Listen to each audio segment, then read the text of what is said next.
하나님 말씀은 요한복음 17장 1절부터 8절까지 말씀인데요. 두 절만 읽으십시다. 4절, 5절 두 절만 읽겠습니다. 시작. 아버지께서 내게 하라고 주신 일을 내가 이루어 아버지를 이 세상에서 영화롭게 하여 싸우니 아버지여 창세전에 내가 아버지와 함께 가졌던 영화로서 지금도 아버지와 함께 나를 영화롭게 하옵소서. 아멘. 계속 나누기는 말씀은 이제 복음서에 보게 되면 모든 사람에게 주님께서 말씀하신 정말 우리가 올해 안에 내용이나 누리며 살자잖아요. 그래서 모든 사람에게 하신 말씀을 우리가 좀 한 7번 정도 이렇게 추려서 먼저 서역 공부하고 있습니다. 오늘 두 번째 시간인데요. 모든 사람에게 영생을 주심이라는 제목의 말씀으로 함께 나누고자 합니다. 바로 이 모든 사람에게 초점 두고 성경 공부하고자 한 것은 우리가 기본적으로 누리되 이것은 누려야 되겠다는 거죠. 모든 사람에게 주신 것이고 모든 사람에게 하시는 것이고 모든 사람에게 베풀고자 한 모든 것이기 때문에 적어도 이것만은 누려야 되지 않겠습니까? 오늘 읽은 제목 말씀처럼 모든 사람에게 영생을 주셨다 이렇게 말씀하는데, 아니 저 사람에게도 영생을 주고 이 사람도 영생, 다 영생을 주셨는데 내가 못 누리면 나만 바보 되는 거잖아요. 나만 바보 되는 겁니다. 하나님이 영생을 누릴 수 있도록 다 기회를 주셨건만 내가 그 영생을 누리지 못하고 있다면 나만 바보같이 사는 거고, 나만 제대로 못 누리는 크리스찬이라고 함에도 불구하고 제대로 누리지 못하는 그런 어리석은 크리스찬이 되고 마는 겁니다. 그래서 예수님께서 특별히 언급하신 말씀 중에 모든 사람이라고 하신 말씀, 정말 이 모든 사람에 해당되는 그런 표현들의 말씀들은 우리가 깊이 좀 생각을 하고 그런 말씀들을 우리 마음속에 두면서 그렇게 해서 약속하신 말씀, 그렇게 해서 베풀어 주신 말씀은 우리가 확실하게 그 말씀을 붙들고 우리가 누리며 살아야 되겠다 하는 취지로 올해 초에 이제 성경 공부의 중심을 좀 이렇게 모든 사람에게 초점을 두고 이렇게 나누게 되었습니다. 오늘 두 번째 시간인데요. 바로 요한복음의 17장에 보게 되면 모든 사람에게 영생을 주셨다 한 말씀이 나오죠. 그 말씀을 바탕으로 해서 오늘 말씀 나누고자 합니다. 바로 여기 이제 요한복음 17장은 우리가 대표적으로 예수님의 기도문 중에 가장 긴 기도문입니다. 예수님이 많은 기도를 하셨죠. 예수님이 가르친 기도문이 있죠. 주기도문이 가장 보통 대표적인 기도문인데 그 주기도문은 길지 않습니다. 물론 더 짧게는 또 여러 기도문구가 많죠. 예수님이 기도했던 기도 가운데 여러 기도문구가 많이 있지만 주기도문은 그래도 그 중에서도 대표적으로 길면서도 대표적인 기도고, 가장 긴 기도문이 뭐냐면 오늘 요한복음 17장입니다. 요한복음 17장은 전체가 다 이제 이렇게 기도문이에요. 사실은 예수님이 기도했던 것들을 다 기록하고 있는 거거든요. 언제 이거 기도했느냐? 아마 이거는 예수님께서 요한복음 10장은 알다시피 마지막 종려주간에 그분이 기도했던 내용인 거 본다면 겟세마네 기도의 연장선, 그 기도의 연장선에서 기도한 것 같습니다. 겟세마네 기도에서 예수님이 이렇게 기도하시죠. 아버지, 할 수만 있으시면 이 잔을 내게 옮기시기 원합니다. 이렇게 기도하잖아요. 그러나 내 원대로 마옵시고 아버지 원대로 하기 원합니다. 라고 이렇게 예수님이 겟세마네 기도에서 아주 유명한 기도 하시잖아요. 그런데 그렇게 기도하고 또 와서 또 너희들은 한시도 깨어있지 못하냐고 또 가서 또 그런 기도 하십니다. 이렇게 기도하는 모습을 몇 번 이렇게 보여주시는데, 그러나 요게 복음서 다른 마태복음이나 마가복음이나 누가복음은 조금만 내용이 나오거든요. 그런데 요한복음에서는 그 내용은 빠졌습니다. 그렇게 그 내용, 아버지 뜻대로 하옵소서 내용은 빠진 반면에 요한복음 17장이라고 하는 긴 내용으로 나오거든요. 이런 측면에서 본다면 예수님께서 기도하셨던 겟세마네 기도에 함께 참여했던, 가장 가까이 들었던 사도 요한이 예수님이 기도했던 기도 내용의 장면을 보고 들으면서 그가 기억이 남는 그 예수님의 기도 내용을 기록한 것이 아닌가 이런 생각이 듭니다. 이렇게 기도 내용이 길게 또 긴 내용을 다 기록할 수 있던 것은 그만큼 예수님께서 기도하신 기도 내용을 들으면서 사도 요한이 굉장히 많은 자극을 받았던 것 같습니다. 사도 요한이 굉장히 많은 것들을 깨달았고 굉장히 많은 것들을 예수님에 대해서 새롭게 보았던 것 같아요. 그러다 보니까 이제 사도 요한에게 있어서 예수님이 그렇게 겟세마네 기도에서 기도했던, 아니 다른 곳에서 기도했다 하더라도 그런 기도했던 내용들이 생각이 날 만큼, 그것이 기억이 날 만큼 이렇게 많은 내용들을 담고 있는 거죠. 그만큼 이 내용들은 우리에게 있어서 사도 요한에게도 충격적인 내용이었지만 오늘날 우리에게도 마찬가지죠. 우리가 이렇게 누가 기도하는 거 들으면서 길게 기도문이 생각 안 나잖아요. 누가 기도하는 거 들으면 길게 기도한 거 다 기억나나요? 안 나죠. 그런데 그 사람이 기도할 때 아주 특징적인 기도, 아주 특별하게 자기의 감동을 받은 기도, 특별하게 자기에게 큰 힘이 됐던 기도, 이런 것들은요 생각이 납니다. 기억이 납니다. 특별히 이게 요한복음을 기록한 때가 사도 요한이 초기에 젊은 나이에 기록한 것도 아니고 나이가 들어서 이제 한참 지난 후에 기록한 거라고 본다면 굉장히 이 예수님의 이 기도는 사도 요한에겐 굉장히 충격적으로 다가갔던 것이 분명합니다. 예수님의 기도가 사도 요한에게 큰 도전과 자극이 됐던 건 너무나 분명한 거죠. 그래서 우리도 이제 예수님의 이와 같은 기도에 대해서 평범하게 성경에 있는 거야 하고 넘어갈 것이 아니라 진지하게 이런 기도를 우리가 한번 되새겨 볼 필요가 있는 거죠. 아마 오늘 시간과 다음 시간 두 번에 걸쳐서 이 말씀을 나누고자 합니다. 다음 한 번 또 모든 사람에게 이런 표현이 또 나오거든요. 그런 표현에서 함께 나오고 좀 더 자세한 기도 내용들은 다음 시간에서 나누기로 하고요. 오늘은 이제 바로 초반부의 기도 부분입니다. 초반부에 나오는 기도의 부분인데 이 기도에서도 보면 분명히 이렇게 말씀하지 않습니까? 바로 여기 본문 말씀처럼 이제 모든 사람에게 영생을 아버지께 내게 주신 모든 사람에게 영생을 주려 하심이라고 이런 표현이 나오거든요. 그런 측면에서 본다면 이제 우리 자신이 바로 주님의 기도의 내용에 가장 확실한 것을 우리가 여기서 알 수가 있는 거죠. 주님이 기도할 때 하나님 정말 내게 주신 자들에게 다 영생을 주시기 원합니다라고 영생을 주고자 하는 주님의 간절한 마음이거든요. 근데 이 기도가 오늘날 응답돼야 되지 않겠습니까? 기도가 오늘날 모든 성도들에게 응답이 돼야 되거든요. 그러면 지금 육신이 있어서 육신 때문에 우린 육신으로 제한을 받고 있는 상황에서 육신으로 영생하는 것이 아니거든요. 그러면 이 땅에 있는 동안에 어떻게 영생을 누리느냐? 영생을 맛보면서 하는 것이죠. 우리 영혼이 영생하는 거지 육신이 영생하는 건 아니거든요. 그러니까 이 땅에 있는 육신이 있는 동안은 영생을 맛보고 영생의 생명을 힘입어서 사는 겁니다. 그러다가 육체가 어느 날 마감이 되어서 육체가 이제 떨어뜨리게 된 그때 떨어뜨리는 거죠. 그게 죽음이라고 합니다. 이 땅에서는. 그리고서 그 영혼이 드디어 영생에 들어가는 이제 출발선에 서게 되는 거죠. 영원한 생명의 삶을 그때부터 우리가 살 수 있는 길이 열리게 되는 겁니다. 물론 지금부터 자격과 그 열려 있다고 보셔야 되는 거죠. 바로 예수를 믿는 자들에게. 바로 예수를 믿는 자들에겐 이와 같이 주님의 간절한 기도가 있기 때문에 마찬가지. 그래서 이런 기도의 말씀, 기도도 주님이 분명히 말씀하신 내용이거든요.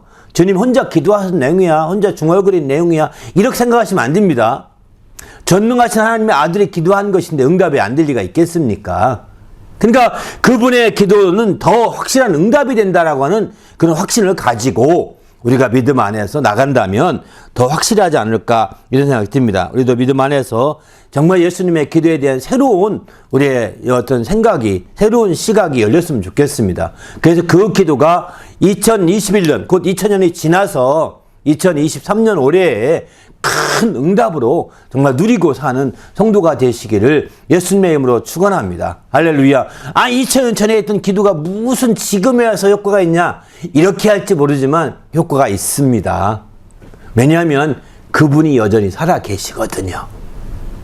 그분이 여전히 살아 계시기 때문에 살아계신 분의 기도는 항상 유효한 겁니다. 할렐루야. 정말 오늘날 우리가 기도한 거, 내가 기도했던 일들은 내가 살아있는 한 다 유효한 거 아니겠습니까?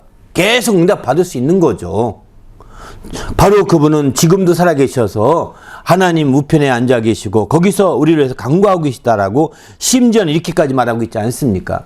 그래서 지금도 여전히 유효한 이 기도이기 때문에 우리가 이때 우리가 정말 그 기도가 응답되기를 바라고 그 기도가 헛되지 않도록 우리가 힘쓰고 또 그 기도를 통해서 베푸신 모든 것들을 함께 누리려고 한다는 것은 굉장히 복된 것이고 우리에게도 참 소중한 거라는 것을 오늘 이런 말씀을 통해서 깊이 나눴으면 합니다. 한번 설명한 부분, 앞부분 읽고 함께 계속 나눕시다. 시작. 예수 그리스도의 기도를 생각하면 흔히들 주님의 가르쳐 주신 기도만 생각합니다. 그것보다 훨씬 길게 많은 내용으로 기도하고 있는 부분이 바로 요한복음 11장 전체에 잘 나오고 있습니다. 이 기도는 옛날에 주님이 하셨던 기도로 그 제자들만 위한 것이 아니었습니다. 예수를 믿는 자라면 지금도 모든 사람이 여전히 유용하게 응답 기도입니다. 2023년은 내 기도도 응답받으며 누리며 사는 것도 있지만 주님이 2000년 전에 우리를 위하여 기도해 놓으셨던 기도도 응답받으며 누릴 수 있었으면 합니다. 주님이 기도하는 것이 헛되지 않도록 주님의 기도에 관심을 가져야 합니다. 그 기도를 응답받아서 누리며 살 때 우리는 기뻐하실 것입니다. 주님께서는 아들을 영화롭게 하사 아들을 영화롭게 하시기를 되기를 기도하셨는데 이에 아버지께서 아들에게 주신 모든 사람에게 영생을 주시려고 하셨습니다. 주님의 기도를 응답받아서 아버지께서 모든 사람에게 주시는 영생을 누리며 삽시다. 할렐루야. 아멘. 그렇습니다. 1번부터 볼까요? 예수께서 눈을 들어 하늘을 우러러 기도를 하셨는데 첫 마디가 무슨 기도였습니까? 1절 말씀 읽습니다. 시작. 예수께서 이 말씀을 하시고 눈을 들어 하늘을 우러러 아버지여 때가 이르렀사오니 아들을 영화롭게 하사 아들로 아버지를 영화롭게 하게 하옵소서. 아멘. 예. 예수의 기도 첫말이죠. 아버지여 때가 이르렀사오니, 때가 이르렀다는 거예요. 이때는 사실은 겟세마네 기도가 맞을 거란 가능성이 많습니다. 여긴 겟세마네 기도라고 딱 어디 나오는 데는 없거든요. 그러나 그 주님의 죽음을 바로 앞두고 하시는 기도였음을 보고 있는 거죠. 이제 십자가에 달릴 때가 가까웠고 주님이 말씀하시던 이제 죽을 때가 가까웠다는 것을 말씀하고 있는 거죠. 때가 이르렀사오니 아들을 영화롭게 하사 아들로 아버지를 영화롭게 하게 하옵소서라고 간절히 기도합니다. 이게 기도의 첫말이면서 오늘 그 초반부의 기도의 핵심적인 내용입니다. 아들을 영화롭게 하사 아버지를 아들로 말미암아 아들로 아버지를 영화롭게 하게 하옵소서는 거죠. 이 기도 제목이 참 중요한 것 같아요. 오늘날도 마찬가지죠. 우리가 하나님 앞에 기도할 때 우리가 이런 기도 제목을 삼는 것도 굉장히 중요한 것 같습니다. 하나님, 우리를 영화롭게 하사 우리로 말미암아 우리 하나님 아버지를 영화롭게 하게 하옵소서라고 하는 이 기도 제목은요, 사실은 어떤 기도 제목보다도 참 좋은 아주 멋진 기도 제목이죠. 우리가 하나님을 영화롭게 할 수 있는 그런 사람이라는 거. 왜 그럴까요? 우리는 하나님의 아들과 함께 지체진 자요. 그의 하나님의 아들을 맏아들 삼으셨다고 그랬거든요. 그의 본을 따라오게 하려고.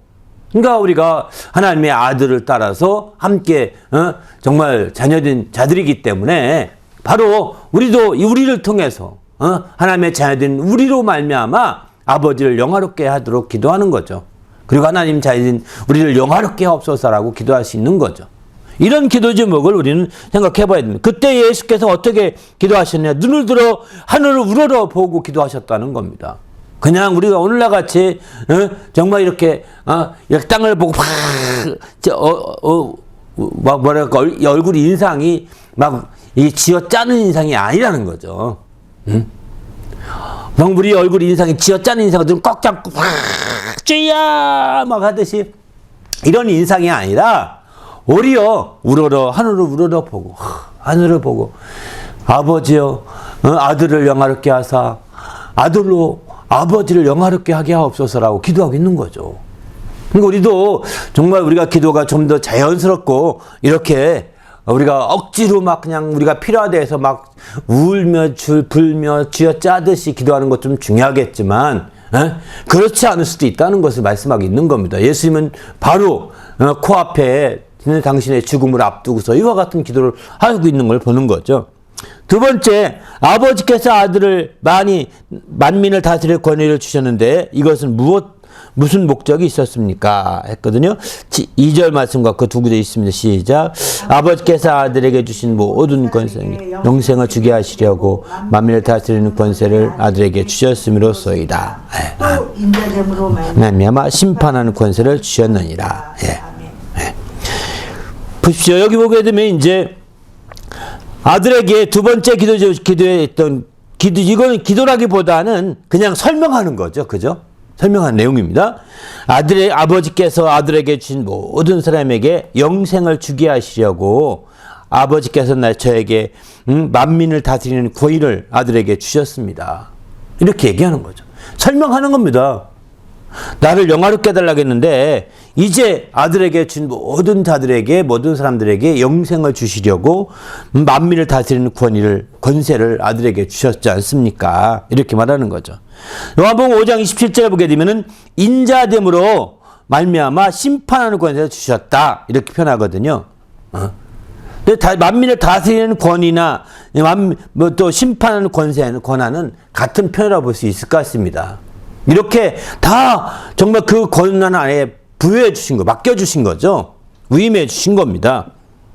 바로 그렇게 위임해 주신 목적이 뭡니까? 그것은 바로 이제 모든 사람에게, 아들에게 주신 모든 사람에게 영생을 얻게 하려고, 영생을 주시려고 그렇게 했다는 거죠. 그러니 우리가 이제 앞뒤 자르고 제목은 그 말씀의 제목만 모든 사람에게 영생을 주심이라고 제목을 붙였지만 사실은 이제 아들에게 주신 자 모든 사람입니다. 불신자 모든 사람에게 영생을 줬다면 예수 믿을 필요가 없는 거죠. 그렇지 않습니까? 아무나에게 영생을 주었다면 예수 믿을 필요는 없는 거죠. 예수 오실 필요도 없죠. 뭐 주시면 되는 거 아니겠습니까? 그죠? 그게 아니죠. 아들에게 주신 자들 모든 사람입니다. 그들에게 다 영생을 주게 하시려고 만민을 다스릴 권위를 주셨다. 아들에게. 이렇게 말씀하겠는 거죠. 여기 생각할 건, 그래서 우리 그리스도인들은 아들에게 주신 자들입니다. 우리 모든 그리스도인들은 다 아들에게 주신 자예요.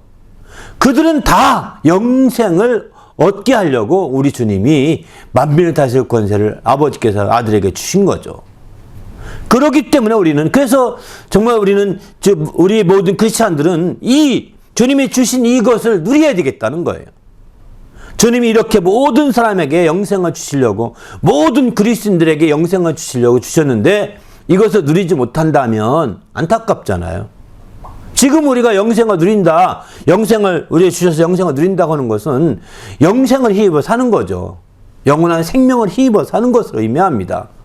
우리가 이 땅에 사는 동안에 육신의 생명으로 사는지 영원한 생명을 힘입어 사는지 우리가 차이가 있는 거죠. 육신의 생명을 힘입어 살 때는 육신의 피곤함과 육신의 필요함이 100% 그대로 반영됩니다. 그러나 주님의 영원한 생명을 힘입어 살 때에는 육신의 필요함을 능히 조금이라도 더 극복할 수 있거든요.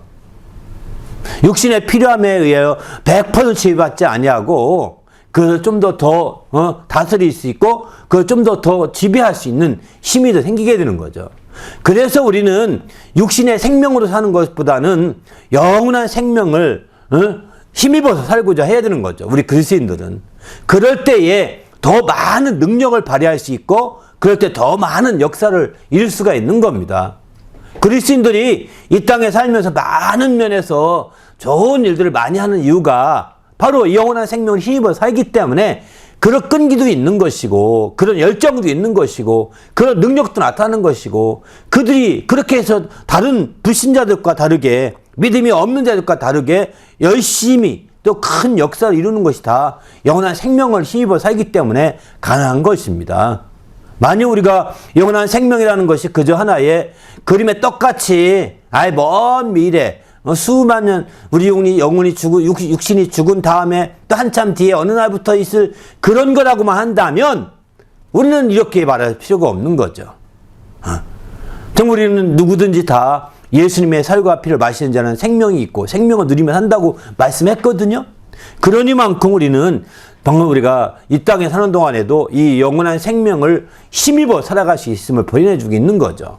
우리도 이제 주님 안에서 육신의 한계가 있는 육신의 생명으로만 살지 마시고 이 영원한 생명을 힘입어서 누리며 사는 자가 되시길 바랍니다.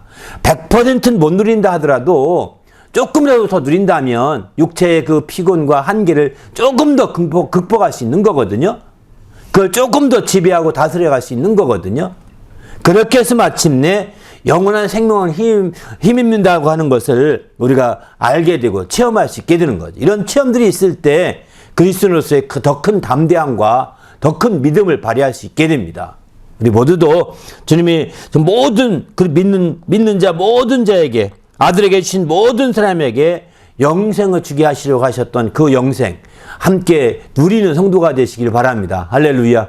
그 영원한 생명을 힘입어서 우리가 이 땅에 육신을 가지는 동안에서 살아서 육신의 연약함을 극복해 가면서 그걸 능히 이겨가는 성도가 되시기를 예수님의 이름으로 축원합니다. 할렐루야.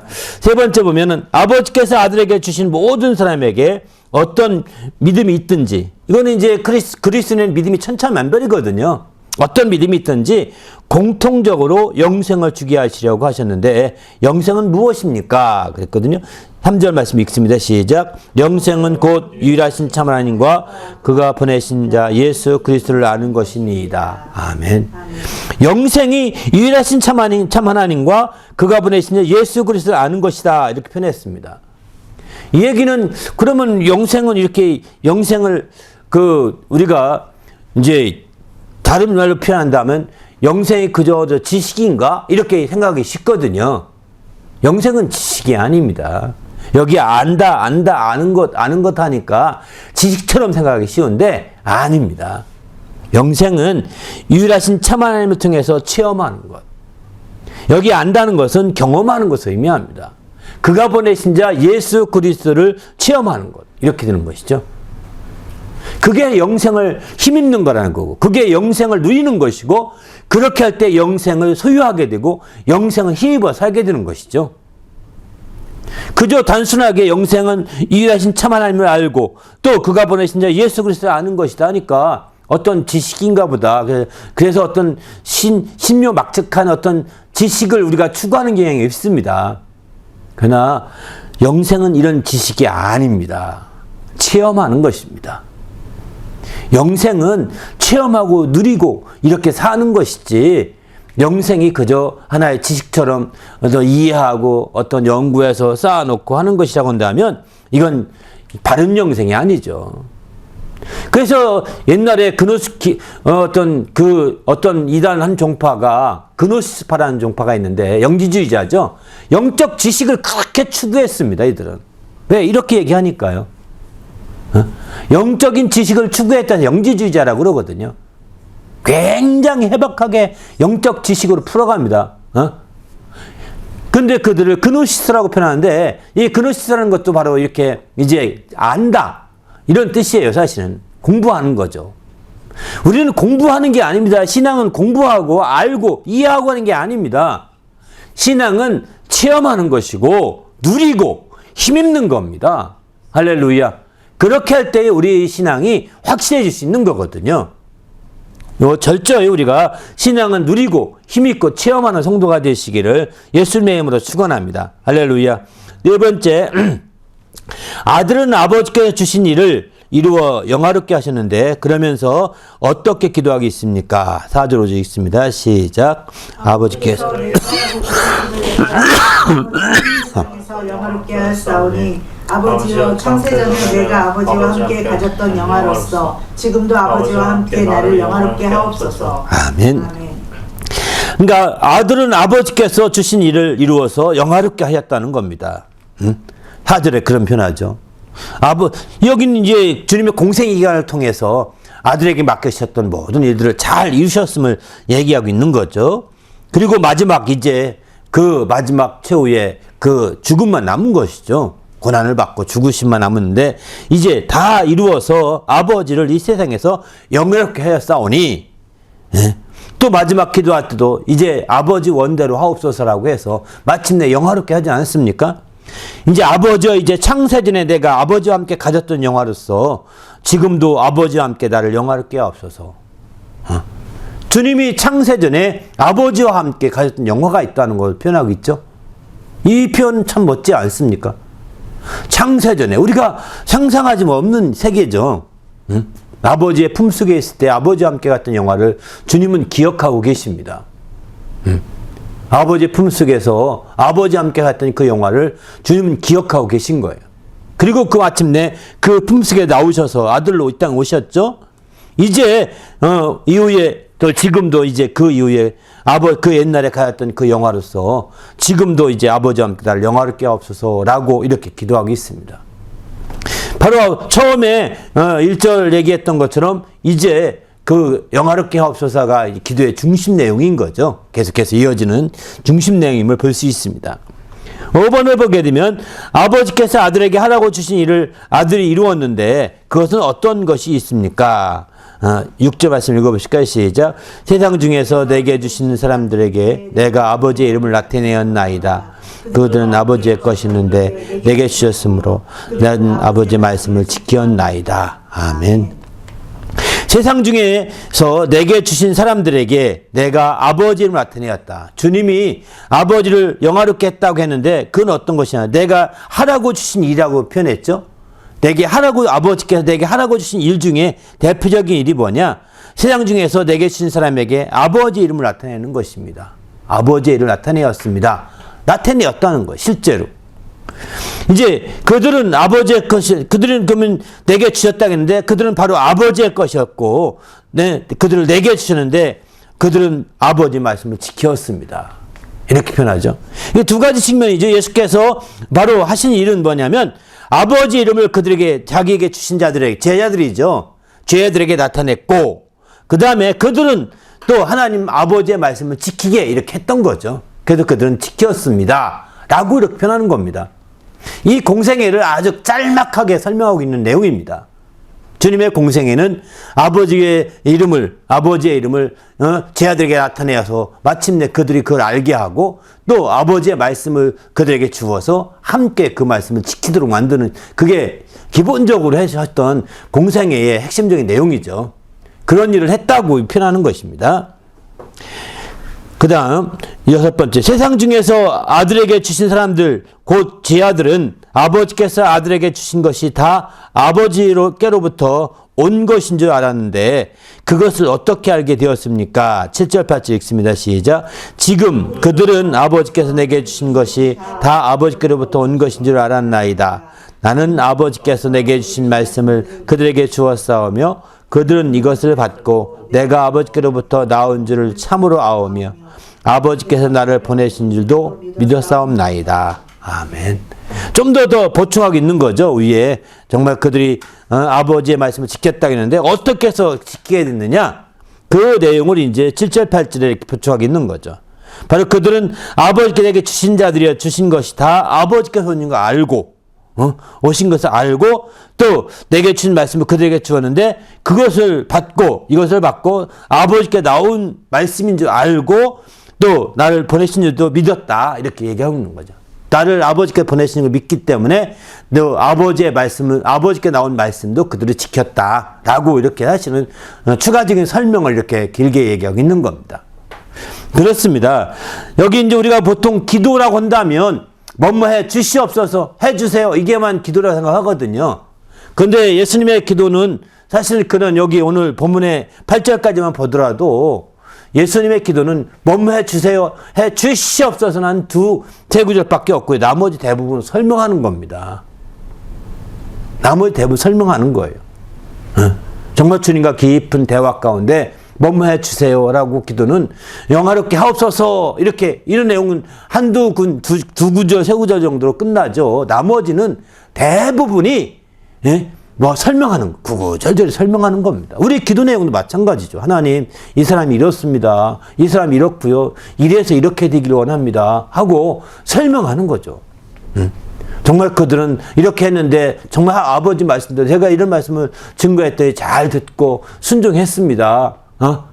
정말 그러니 그들을 지켜주시고 보호하시고 인도해달라고 이렇게 기도하는 거죠. 이런 식으로 우리가 기도의 어떤 방식이 조금은 달라질 필요가 있는 거죠. 우리가 좀 더 기도가 예수님처럼 예수님의 하셨던 기도와 같이 변화가 되고 새롭게 되는 성도가 되시기를 예수님의 이름으로 축원합니다. 할렐루야. 또 함께 마지막 나눈 말씀 읽어볼까요? 시작. 그리스도는 예수가 하나님 아버지께로부터 보내신 아들이요 그리스도이심을 믿는 자들입니다. 이런 믿음에는 사람마다 조금씩 차이가 있게 마련입니다. 이런 믿음의 차이 때문에 자신이 받게 될 상급도 차이가 나게 됩니다. 하지만 믿는 자에게는 공통적으로 아들을 통해서 주려고 하신 것이었는데 바로 영생입니다. 이에 본문에서는 아들을 믿는 모든 사람에게 영생을 주게 하시려고 하셨는데 어떻게 했으며 또 그것이 우리에게 어떻게 적용되고 있습니까? 아멘. 바로 이제 그 요한복음 10장 2절 말씀 또 적어놨습니다. 아버지께 내게 주신 모든 사람에게 영생을 주게 하시려고 만민을 다스리는 권위를 아들에게 주셨음이로소이다. 이렇게 표현했습니다. 그렇습니다. 앞서 설명드린 것처럼 이제 영생을 우리가 누린다. 영생을 주신 영생을 우리가 어떻게 힘입어 하느냐 하는 것이 가장 큰 관점이죠. 영생이라는 것을 이렇게 하기 위해서는 영생이라는 것을 어떤 지적인 것으로 이해하지 마시고 경험하고 체험하고 누리고 사는 것으로 이해하셔야 합니다. 영생이 그저 아는 것, 영생을 유리하신 참 하나님과 그가 보내신 자 예수 그리스도 아는 것 하니까 어떤 지식을 추구하는 쪽으로 영생을 우리가 누리려고 한다면 잘못입니다. 그것보다 더 중요한 것은 바로 영생을 통해서 우리가 새롭게 돼야 되는 거죠. 바로 누리고 살고 체험하고 경험해야 되는 거죠. 이렇게 될 수 있기를 예수님의 이름으로 축원합니다. 함께 기도하겠습니다.